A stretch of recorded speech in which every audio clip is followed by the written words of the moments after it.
नमस्कार, good evening, जय हिंद प्यारे दोस्तों। स्वागत है आप सभी का एक बार फिर से आपके अपने इस YouTube channel learn with DS sir पर। साथियों, आज की इस क्लास में हम आप सभी के लिए लेकर के आए हैं एक बार फिर से आरपीएफ कांस्टेबल और एसआई परीक्षा 2024 के लिए रीजनिंग का एक बेहतरीन सेशन। प्यारे दोस्तों, आज की इस क्लास में हमारा रीजनिंग का प्रैक्टिस सेट नंबर 30 होगा। दोस्तों, आज हम आरपीएफ कांस्टेबल और एसआई के लिए 30वें नंबर का प्रैक्टिस सेट देख रहे हैं। और इससे पहले कि यदि आपने पिछले 29 पार्ट नहीं देखे हैं तो आप ज़रूर जा कर के देखिएगा। वहाँ भी हमने रीजनिंग को बहुत ही शॉर्ट ट्रिक के माध्यम से करवाया है। इसके अतिरिक्त बात करते हैं आज की इस क्लास के बारे में, तो कुछ इस प्रकार से प्रश्नों का अध्ययन करेंगे। जैसे कि क्वेश्चन नंबर 11 आपके सामने होगा, जिसमें लिखा है निम्न में से प्रश्नवाचक चिन्ह के स्थान पर क्या आएगा। प्यारे दोस्तों, ये बहुत बड़ा सा प्रश्नवाचक चिन्ह दे रखा है। एक प्रकार की श्रृंखला दी गई है, इसमें से हमें ज्ञात करना है इसका सही उत्तर क्या होगा। इसके अतिरिक्त साथियों हम देखेंगे क्वेश्चन नंबर 8 को, जिसमें लिखा है आकृति खोलने पर कैसी दिखेगी। प्यारे दोस्तों, ये एक प्रश्न आकृति है। यहाँ पर कुछ कट लगाए गए हैं, इसको बंद करके उसके बाद पुनः से इसको खोला गया है। तो ये खोलने के बाद कैसी दिखाई देगी, हमें ये बताना है। चलिए दोस्तों, शुरू करते हैं आज की इस प्यारी सी क्लास को। उससे पहले एक जानकारी ले लीजिए। आप यदि पीडीएफ चाहते हैं तो पीडीएफ के लिए डिस्क्रिप्शन बॉक्स में टेलीग्राम का लिंक है। डीएस सर ऑफिशियल नाम से टेलीग्राम है। यहीं पर हम आपको डेली के बेसिस पर पीडीएफ उपलब्ध करवाते हैं। और चैनल पर पहली बार आए हैं तो चैनल को आप सब्सक्राइब कर लेंगे। चलिए बताइए, क्वेश्चन नंबर 1 का साथियों उत्तर क्या होगा। कहा गया है दिए गए विकल्पों में से संबंधित अक्षर को चुनिए। देखो, गौर से समझेंगे। सबसे पहले लिखा है क्यू, पी, आर और एस। इसको क्या लिखा गया है भैया, तो देखो कोई टी, उसके बाद यू, और उसके बाद में क्या लिखा है, डब्लू है। इसके बाद में लिखा गया है वी। तो यहाँ पे समझेंगे इसको लिखा कैसे गया है। क्यू जो होता है वो 17 पर होता है, ठीक है, और पी जो होता है वो 16 पर होता है। आर हमारा 18 पर होता है, ये हमारा 19 पर होता है। इसको लिखा गया है 20, उसके बाद में लिखा गया है 21, उसके बाद में लिखा गया है प्यारे दोस्तों कितना, 23, और उसके बाद लिखा गया है 22। यानी कि अगर आप यहाँ पर गौर से देखें तो 17 में पहली बार में 3 जुड़ा है, उसके बाद दूसरी बार में इसमें प्यारे दोस्तों 5 जुड़ा है, फिर से प्यारे दोस्तों हमारा 5 जुड़ा है, और उसके बाद यहाँ पे 19, 3, 22 इस तरह से जुड़ा है। तो साथियों, अगर आप इसको गौर से देखेंगे, दोबारा से इसको अलग से लिखेंगे, किसको, जे, आई और के और एल को, इसको प्यारे दोस्तों आप लोग लिखेंगे तो हम लोगों का उत्तर आ जाएगा। उत्तर क्या होगा भैया, जे 10 पर होता है, आई 9 पर होता है, के 11 पर होता है, एल 12 पर होता है। सबसे पहले हम 3 जोड़ेंगे, 3 जोड़ेंगे दोस्त, 3 13 हो जाएगा, 13 पर होता है एम। उसके बाद 2 बार लगातार 5 5 जोड़ना है। 2 बार लगातार 5 5 का मतलब है 9 में 5 जोड़ेगा 14 अर्थात एन आएगा, और 11 में 5 जोड़ेगा तो 16 अर्थात पी आएगा। और इसके बाद में फिर से हमारा लास्ट में 3 जुड़ जाएगा तो 12 3 15, 15 पर आता है ओ। तो प्रश्न का जो उत्तर होगा वो होगा एम एन पी ओ। क्या होगा, M N P O. M N P O विकल्प नंबर 3 में दिया है। क्वेश्चन नंबर 1 का उत्तर हो जाएगा प्यारे साथियों M N O P, sorry M N P O. ठीक है, इस बात को आप लोग अच्छे से याद रखेंगे। चलिए अगले प्रश्न में आ जाओ प्यारे दोस्तों। क्वेश्चन नंबर 2 का सभी प्यारे दोस्त उत्तर बता देंगे। क्या होगा इस प्रश्न का एकदम सही जवाब। देखिए साथियों, इसकी बात करते हैं तो लिखा गया है दिए गए विकल्पों में से संबंधित संख्या को चुनिए।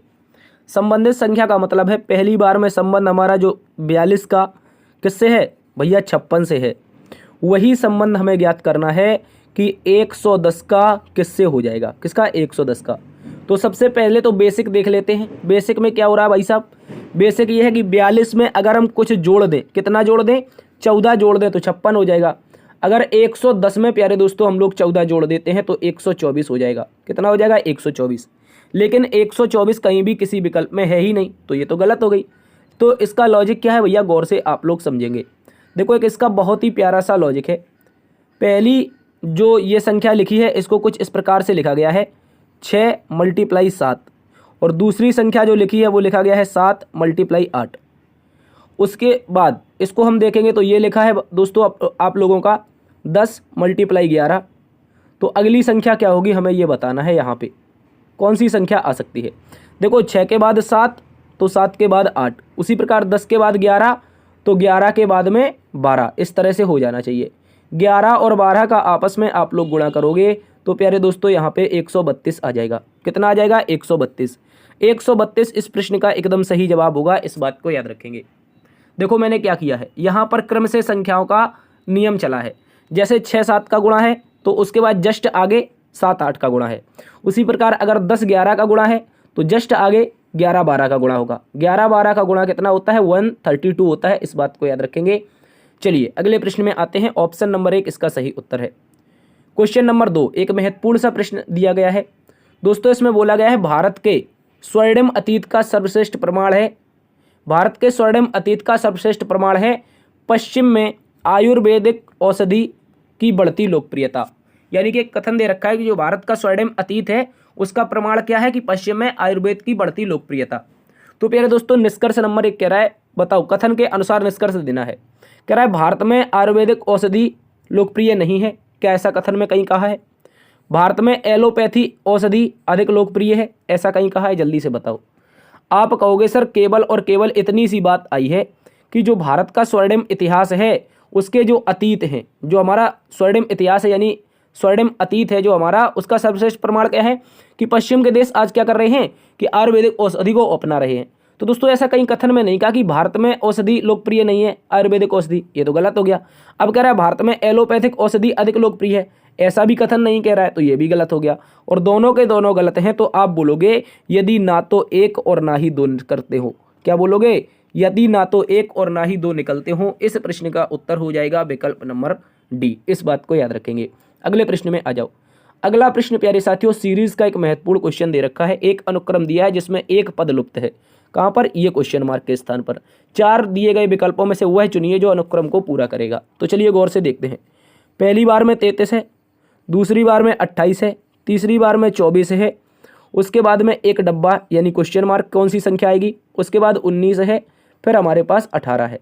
तो चलिए देखते हैं, इनके बीच गौर से अंतर देखेंगे। पहली बार में क्या हुआ भैया? माइनस का 5 हुआ है। दूसरी बार में देखोगे तो दोस्तों माइनस का 4 हुआ है।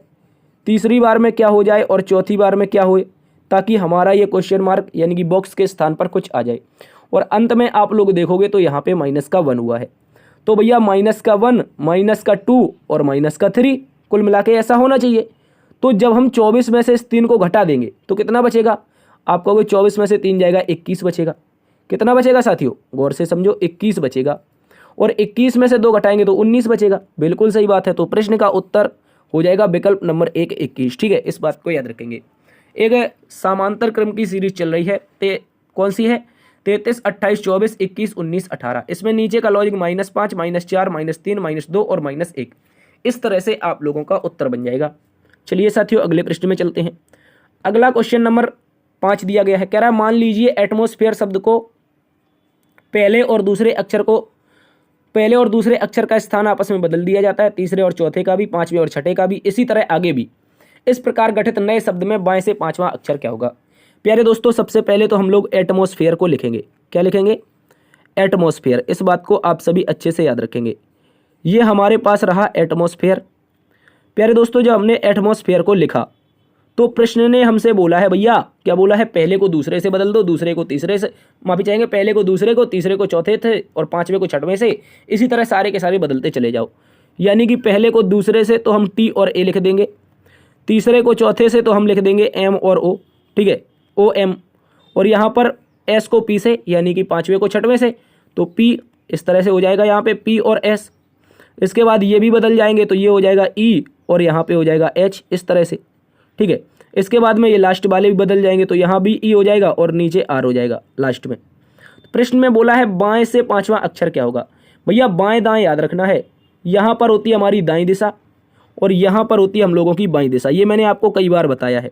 तो बाएं से पांचवां अक्षर पूछा है ना, पहला, दूसरा, तीसरा, चौथा और पांचवा। बाएं से पांचवां अक्षर जो होगा वो प्यारे दोस्तों पी हो जाएगा। विकल्प नंबर 2 में दिया है, इस बात को याद रखेंगे। चलिए अगले प्रश्न में आ जाओ। अगला प्रश्न क्वेश्चन नंबर 6 जिसमें बोला गया है एक कूट भाषा में क्लॉक को ये लिखा जाता है, टाइम को ये लिखा जाता है, तो मोलेक का कोड क्या होगा? तो चलिए देखते हैं। सबसे पहले CLOCK, ये रहा क्लॉक। इसको क्या लिखा है भैया? इसको लिखा गया है हम लोगों का 34, 34 के बाद में लिखा है 235, 34 235। इसके बाद में आगे एक और कोड दिया है टाइम का, TIME का। भाई TIME का क्या है? तो आप बोलोगे 86 79। क्या दिया है? 86 और 79। लेकिन प्रश्न में हमें बताना किसका है? प्रश्न में तो दोस्तों बताना है मोलेक का, MOLEK, इसका बताना है। तो देखो जो जिसके सामने वो उसी का कोड है। एल के सामने 4 है, सी के सामने 3, ओ के सामने 2, सी के सामने 3, के सामने 5, टी के सामने 8, आई के सामने 6, एम के सामने 7 और ई के सामने 9। ये सारे के सारे एक दूसरे के कोड हैं। तो भाई मैं आपसे कह दूं कि एम के सामने क्या देखा था हमने, आप कहोगे सर 7 देखा था, ये देखो लास्ट में एम के सामने 7। ओ के सामने क्या देखा था, आप बोल दोगे भैया ओ के सामने हमने 2 देखा था, 72 हो जाएगा।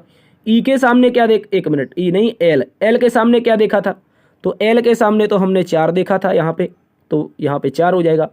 ई के सामने क्या देखा था, ई के सामने साथियों हम लोगों ने देखा था कहाँ पर, लास्ट में 9, तो दोस्तों यहाँ पे 9 हो जाएगा। और के सामने क्या देखा था, तो आप कहोगे सर लास्ट में के सामने हमने 5 देखा था, तो 5 यहाँ भी हो जाएगा।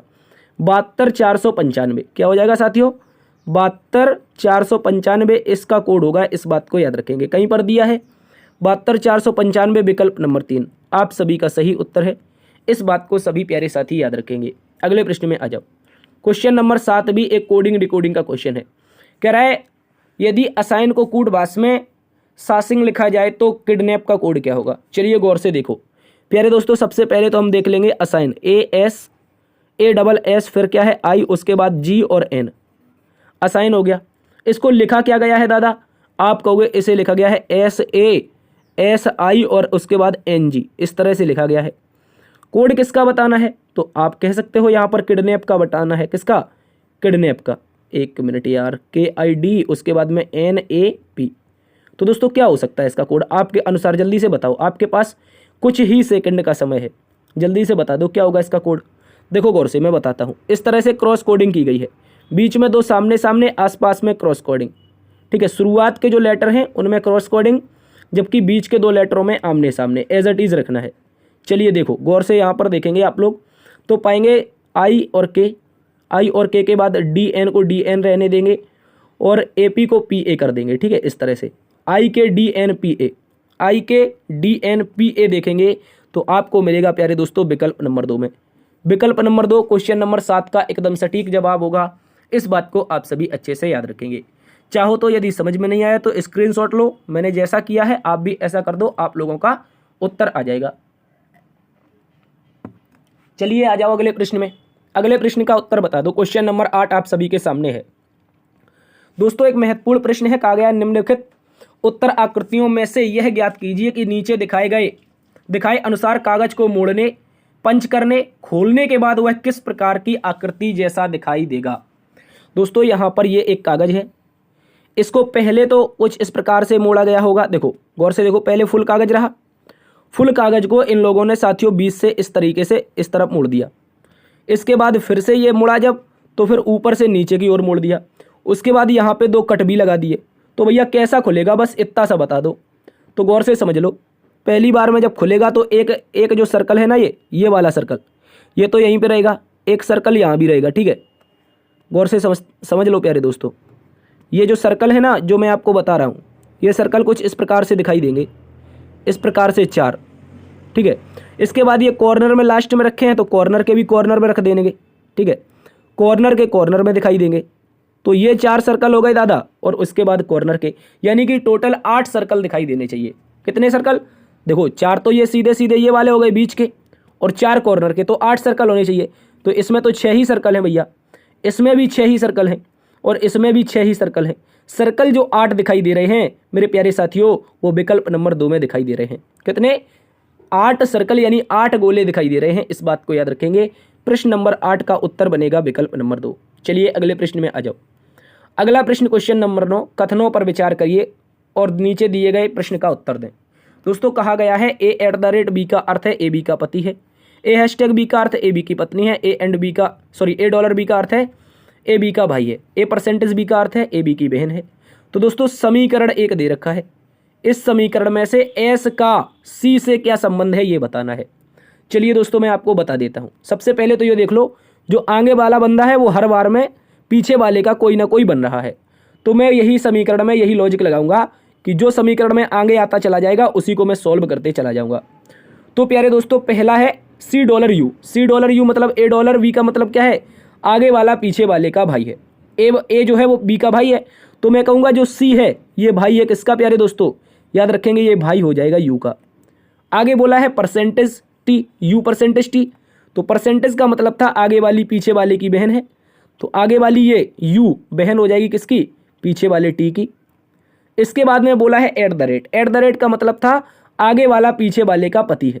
क्या बोला है भैया, एट द रेट ये जो आया है इसका मतलब था ए बी का पति, अर्थात आगे वाला ए पीछे वाले बी का पति है। तो यहाँ पर आगे कौन है, टी, ये पति हो जाएगा किसका प्यारे दोस्तों, एस का हो जाएगा। इस तरह से समझ लो, ये एस का पति हो जाएगा तो एस पत्नी हो जाएगी, ठीक है। इसके बाद अब पूछा एस का सी से किसके साथ लगा है, से लगा है सी के साथ, तो सी क्या बोलेगा, सी बोलेगा मेरा भैया और मेरे भैया की पत्नी अर्थात मेरी भाभी, क्या बोलेंगे, भाभी बोलेंगे। अच्छा, भाभी हमें दे रखा है विकल्प number 1 sister in law, sister in law दे रखा है। देखो हम बता देते हैं आप लोगों को, जो हमारी भाभी जी होती हैं और जो हमारी साली जी होती हैं, क्या होती हैं, साली जी होती हैं, ठीक है। ये सारी की सारी क्या किस में आती हैं, सिस्टर इन लॉ में आती हैं, ठीक है। इस बात को याद रखेंगे। तो सिस्टर इन लॉ इस प्रश्न का एकदम सटीक जवाब होगा। चलिए अगले प्रश्न में आ जाओ। अगला प्रश्न क्वेश्चन नंबर 10 है। क्वेश्चन नंबर 10 में कहा गया है एक कतार में व्यक्ति ए पी और क्यू के ठीक बिल्कुल बीच खड़ा है। उसके बाद बोला है, मैं मान लेता हूँ कोई ए है वो पी और क्यू के बीच में खड़ा है। उसके बाद आगे देखो, ये कह रहा है कि पी कतार में आरंभ से 13वें स्थान पर है। ये लाइन को यहाँ से पढ़ेंगे, जो पी नाम का बंदा है वो कतार में आरंभ से कौन से स्थान पर है, 13वें स्थान पर। क्यू कतार में अंत से 11वें स्थान पर है। क्यू जो है वो कतार में अंत से कौन से स्थान पर है, वो 11वें स्थान पर है। दोस्तों कहा गया है इन दोनों के बीच में कौन खड़ा है, ए खड़ा है, ठीक है, बीचों बीच खड़ा है ए, इन दोनों के बीच में। कह रहा है कि पी और ए के बीच 3 व्यक्ति हैं। भैया जो पी है और जो ए है, इन दोनों के बीच में कितने व्यक्ति हैं, 3। तो 1 2 और 3 व्यक्ति पी और ए के बीच में हैं। लेकिन हमने जब पहली लाइन पढ़ी थी तो बोला था ए जो है वो पी और क्यू के बिल्कुल बीचों बीच खड़ा है। अर्थात कहने का मतलब है अगर पी ए के बीच जितने व्यक्ति होंगे उतने क्यू ए के बीच भी होंगे, बिल्कुल, तभी तो बीच में होगा। आप बोलोगे हाँ, तो अगर उसने बोला है पी ए के बीच में 3 व्यक्ति हैं तो क्यू ए के बीच में भी कितने ही व्यक्ति होंगे, आप कहोगे 3 व्यक्ति। अब बताओ कतार में व्यक्तियों की कुल संख्या कितनी है। तो अगर आप लोग क्यू तक देखेंगे तो 11 तो ये हो गए और 13 ये हो गए प्यारे दोस्तों। 11 13 कितना हो जाएगा, आप कहोगे 11 13 24। उसके बाद में 7 बंदे ये खड़े हैं, 3 3 6 और 1 ए 7, अर्थात 24 में आप लोग 7 जोड़ दोगे तो टोटल जो व्यक्तियों की संख्या आएगी वो 31 आएगी। कितनी आएगी, 31। 31 दे रखा है विकल्प नंबर 1 में। विकल्प नंबर 1 हमारा सही उत्तर हो जाएगा, इस बात को याद रखेंगे। चलिए अगले प्रश्न में आ जाओ। क्वेश्चन नंबर 11 एक महत्वपूर्ण प्रश्न है, इसको भी देखेंगे। प्रश्न में बोला गया है निम्नलिखित प्रश्न में प्रश्नवाचक चिन्ह के स्थान पर क्या आएगा। बताओ भैया, ये लास्ट में प्रश्नवाचक चिन्ह दे रखा है, कहाँ आ जाएगा इसके स्थान पर। तो सबसे पहले तो गौर से एक बात समझो, मैं आपको पहले इनकी आकृतियां ये जो बीच में दे रखी हैं इनको मिटा देता हूं, उसके बाद मैं आपको बताता हूं, ठीक है। उत्तर हमारा 1 से ही आ जाएगा। मैं बीच की आकृति मिटा रहा हूं, उसके बाद बीच वाली आकृति से भी समझा दूंगा, ठीक है। लेकिन अभी मैंने बीच की आकृति मिटाई है। क्यों मिटाई है, क्योंकि प्रश्न को अच्छे से समझना है आप लोगों को। सबसे पहले मैं एक प्लस लगा लेता हूँ, यहाँ पर कुछ दिशाएं लिखता हूँ, ईस्ट, इसके बाद में वेस्ट, नीचे साउथ और ऊपर नॉर्थ। भाई अब आप बोलोगे सर यहाँ पर क्वेश्चन तो फिगर का था, लेकिन आप दिशाएं क्यों ले आए, क्योंकि मेरी बात को समझना है आपको यार, ठीक है। बात को समझो, पहली बार में देखोगे तो ये आकृति किस दिशा में खुली हुई है, तो आप बोलोगे सर इस दिशा में, अर्थात साउथ ईस्ट की दिशा में। उसके बाद में दूसरी बार आकृति कहाँ पर खुली है, तो बोलोगे ईस्ट की दिशा में। बोलो, अगर पहले साउथ ईस्ट में थी तो अगली बार कहाँ पे, ईस्ट में हो गई। उसके बाद ये आकृति कहाँ पर खुली है, तो आप बोलोगे प्यारे दोस्तों यहाँ पर ये खुल गई नॉर्थ ईस्ट की दिशा में। किसकी दिशा में, नॉर्थ ईस्ट की दिशा में। तो भाई अगर मेरा क्रम यहाँ से चल रहा है, यहाँ अगर कोई आकृति है वो पहले तो साउथ ईस्ट में थी, फिर ईस्ट में पहुंची, फिर नॉर्थ ईस्ट में पहुंची, तो अगली बार कहाँ पर जाएगी, नॉर्थ में। अर्थात जो आकृति खुली हुई होगी वो प्यारे दोस्तों नॉर्थ की दिशा में खुली होगी। कहाँ पर खुली होगी, याद रखेंगे आप लोग अच्छे से, वो नॉर्थ की दिशा में खुली होगी। इस बात को आप सभी अच्छे से याद रख लेंगे, ठीक है। अगर नॉर्थ की दिशा में खुली होगी तो देखो नॉर्थ में नहीं खुली है। विकल्प नंबर अगर 2 को देखोगे नहीं खुली है, यहाँ 3 में भी नहीं खुली, 4 में भी नहीं खुली। एकमात्र विकल्प ऐसा है विकल्प नंबर 1, जहां पर आकृति नॉर्थ की दिशा में खुली है। तो प्रश्न का उत्तर विकल्प नंबर 1 हो जाएगा। अब देखो मैं उसके बारे में बता देता हूं जो मैंने अभी मिटाया था। इससे तो आपको समझ में आ गया होगा कि इसका उत्तर क्या होगा, विकल्प नंबर 1, ये आकृति नॉर्थ में खुलेगी। लेकिन आपने कहा सर ये जो आपने मिटाया था इसके माध्यम से कैसे करेंगे, तो मेरी बात को समझो भैया। पहली वाली आकृति ये है, ये दूसरी आकृति है, ये तीसरी है और चौथी हमें फाइंड आउट करनी है। इतनी सी बात को समझो। तो मैं कह रहा हूं कि पहली बार में ये जो आकृति छोटू सी है ये कहां पर देख रही है, ऊपर की ओर देख रही है। दूसरी बार में पूर्व की ओर, अर्थात मैं फिर से प्लस बनाता हूँ, पहले ऊपर की ओर, दूसरी बार में पूर्व की ओर, नीचे दक्षिण की ओर। तो अगली बार कहाँ पे देखनी चाहिए? पश्चिम में देखनी चाहिए, इस तरीके से। तो देखो पश्चिम में ऑप्शन नंबर 1 ही ऐसा विकल्प है जहाँ पर देख रही है। ये गलत है, ये भी गलत है और ये भी गलत है। तो आप यहाँ से भी कह सकते हो कि विकल्प नंबर 1 ही साथियों हम लोगों का उत्तर आएगा। इस बात को आप सभी अच्छे से दिलो दिमाग में बसा लेंगे, ठीक है। चलिए आज की क्लास में फिलहाल इतना ही। उम्मीद है आज की क्लास पसंद आई होगी। एक रिक्वेस्ट भी कर लेते हैं दोस्तों। रिक्वेस्ट ये है कि नोट सब्सक्राइब करने वाले साथियों की संख्या अभी भी 64% है दोस्तों। इसको देख के बहुत बड़ा दुख होता है यार, ठीक है। तो प्लीज़ अगर आपने क्लास को पूरा देखा है, पूरी तरह से एंजॉय किया है, तो प्लीज़ प्लीज़ प्लीज़ अगर चैनल सब्सक्राइब नहीं किया है तो कर लीजिए। दोस्तों में सेशन को शेयर कर दीजिए अगर चैनल को सब्सक्राइब कर लिया है। सेशन को अभी तक लाइक नहीं किया है तो लाइक कर दीजिए। फिलहाल आज की क्लास में इतना ही। मिलते एक नई वीडियो में, तब तक के लिए अपना ख्याल रखना। मस्त रहना, स्वस्थ रहना। और एक जानकारी भी है, यदि आप लास्ट तक रुके हैं, इस प्रैक्टिस सेट के बाद कोई भी प्रैक्टिस सेट नहीं होगा भैया। अब आप कहोगे सर अब हम कहाँ पे जाएंगे, अब क्या होगा आरपीएफ वालों का? तो मैं आपको बताने जा रहा हूँ कि एक खुशखबरी ये है कि मैं सोच रहा हूँ कि मॉडल पेपर बनाया जाए जिसमें आप लोगों के 10 क्वेश्चन रीजनिंग के हों, 10 क्वेश्चन आपके मैथ के हों, और उसके साथ साथ में 35 क्वेश्चन जितने आपके सेट में आते हैं वो जीके के हों, क्योंकि जीके पोर्शन बहुत बड़ा है, इसको कवर करना मुश्किल होता है। तो 25 प्रैक्टिस सेट हम लोग देखेंगे यहाँ पर, जिसमें 10 रीजनिंग, 10 मैथ और 35 आपके जीके पर डे आपको देखने को मिलेंगे। लेकिन 2 दिन के अंतराल में, 2 दिन में एक क्लास हुआ करेगी, क्योंकि यार कंटेंट बनाने में बहुत टाइम लगता है भैया, ठीक है। इस बात को याद रखिए। तो फिलहाल अगर क्लास पसंद आ गई है, ये जानकारी पसंद आ गई है, तो अब तो यार कर लो चैनल को सब्सक्राइब। चलिए मिलते एक नई वीडियो में, तब तक के लिए अपना ख्याल रखना। जय हिंद, जय भारत, जय मां सरस्वती।